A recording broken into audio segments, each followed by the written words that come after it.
प्रश्न, आदिवासी से आप क्या समझते हैं? उत्तर, इस अधिनियम के लागू होने के पहले बहुत से काश्तकार, जैसे सीर भूमि के काश्तकार, सिकमी काश्तकार, दखीलकार काश्तकार ऐसे थे जिन्हें भूमि में स्थिर अधिकार प्राप्त नहीं थे। यद्यपि वे ही वास्तविक किसान थे, उनके हितों की रक्षा करने के लिए अधिनियम ने उन्हें आदिवासी बना दिया। आदिवासी वर्ग के जोतेदारों को एक अंतरिम व्यवस्था के रूप में ही मान्य किया गया था। इस वर्ग को अधिनियम के आरंभ में 5 वर्ष के बाद समाप्त कर देना था और यह व्यवस्था की गई कि वे अपने क्षेत्रपति की सहमति से अपने लगान का 15 गुना जमा करके भूमिधर बन जाएंगे या अतिक्रमणी के रूप में उन्हें बेदखल कर दिया जाएगा। किंतु जब क्षेत्रपति ऐसा करने पर सहमत नहीं हुए, तब संशोधन अधिनियम 1954 के द्वारा सब आदिवासियों को 30 अक्टूबर 1954 से सीरदार घोषित कर दिया गया और आदिवासी जोतेदारों का वर्ग लुप्त हो गया। इस प्रकार यह वर्ग 1 जुलाई 1952 से 30 अक्टूबर 1954 तक ही प्रदेश की भूमि विधि में रहा। प्रश्न, पुनर्वास अनुदान का भुगतान। उत्तर, पुनर्वास का अनुदान प्रतिकर भुगतान का ही एक भाग है। प्रतिकर प्रदान करने का प्रमुख उद्देश्य होता है स्वत्व के अर्जन के बदले में धनराशि प्रदान करना। पुनर्वास का तात्पर्य होता है फिर से बसाना या स्थापित करना। चूंकि जमींदारी उन्मूलन के कारण बहुत से जमींदार विस्थापित हो गए थे और ऐसे जमींदारों को जीवित निर्वाह के साधन जुटाने के लिए उन्हें पुनर्वास अनुदान देने की व्यवस्था की गई थी। इसी वजह से सभी जमींदारों को पुनर्वास अनुदान नहीं प्रदान किया गया। पुनर्वास अनुदान क्रमिक मान के आधार पर प्रदान किया गया था। बड़े जमींदारों को उनकी शुद्ध आय का केवल 1 गुना तथा छोटे जमींदारों को उनकी शुद्ध आय का 20 गुना तक पुनर्वास अनुदान प्रदान किया गया था। वक्फ, न्यास और धर्मदायों को पुनर्वास संबंधी अनुदान वार्षिकी के रूप में हर वर्ष प्रदान किए जाने का प्रावधान किया गया है, क्योंकि इनका गठन दानार्थ अथवा धर्मार्थ किया जाता है।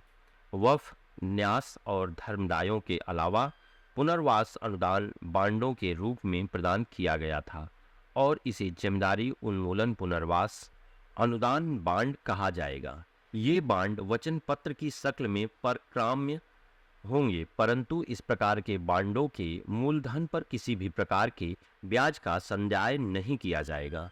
उत्तर प्रदेश जमींदारी विनाश एवं भूमि व्यवस्था नियमावली के नियम 95 ख के अनुसार इस प्रकार के बांड 25 वर्षीय होते हैं तथा इनके 25वें भाग का भुगतान प्रत्येक वर्ष कर दिया जाता है। प्रश्न, संक्राम्य अधिकार वाला भूमिधर। उत्तर, संक्राम्य अधिकार वाला भूमिधर सर्वश्रेष्ठ भूमिधर कहलाता है। उसे भूमि के अस्थायी, वंशानुगामी तथा संक्राम्य अधिकार प्राप्त होते हैं, अर्थात वह अपनी भूमि को अन्य व्यक्ति को अंतरित कर सकता है। अधिनियम की धारा 130 में ऐसे भूमिधर के 3 प्रकार बताए गए हैं। पहला भूमिधर वह व्यक्ति होता है जो जमींदारी उन्मूलन के पश्चात भूमिधर बन जाता है। दूसरा भूमिधर वह व्यक्ति होता है जो उत्तर प्रदेश भूमि विधि संशोधन अधिनियम 1977 के प्रारंभ की तारीख से अर्थात 28 जनवरी 1977 को ऐसा शेयरदार था जो अपनी मालगुजारी का 10वां गुना जमा करके भूमिधर बनने का अधिकारी था। तीसरी प्रकार का भूमिधर वह व्यक्ति है जो इस अधिनियम के उपबंधों के अधीन या अनुसार अन्य किसी तरीके से इस प्रकार के भूमिधर का अधिकार प्राप्त कर लिया हो। जब कोई व्यक्ति संक्राम्य अधिकार वाले भूमिधर की भूमि पर अतिक्रमण करेगा तो परिसीमा समय के पश्चात इस प्रकार का अतिक्रमण करने वाला व्यक्ति भी संक्राम्य अधिकार वाला भूमिधर हो जाएगा तथा इस प्रकार के भूमिधर को तृतीय श्रेणी का भूमिधर माना जाएगा। प्रश्न, असंक्राम्य अधिकार वाला भूमिधर। उत्तर, असंक्राम्य अधिकार वाला भूमिधर दूसरा मुख्य जोतेदार है। भूमि में उसका स्वत्व स्थायी एवं वंशानुगामी तो होता ही है, किंतु वह उसका संक्रमण नहीं कर सकता। अधिनियम की संशोधित धारा 131 एवं 131 क में असंक्राम्य अधिकार वाले 5 प्रकार के भूमिधर बताए गए हैं।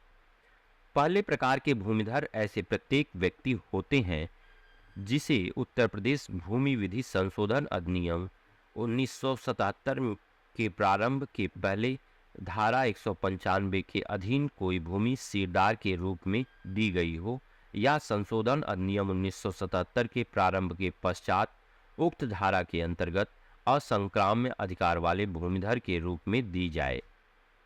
दूसरे प्रकार का ऐसा भूमिधर वह व्यक्ति होता है जिसे उत्तर प्रदेश भूदान यज्ञ अधिनियम 1952 के अंतर्गत किसी भूमि का आवंटन किया गया है।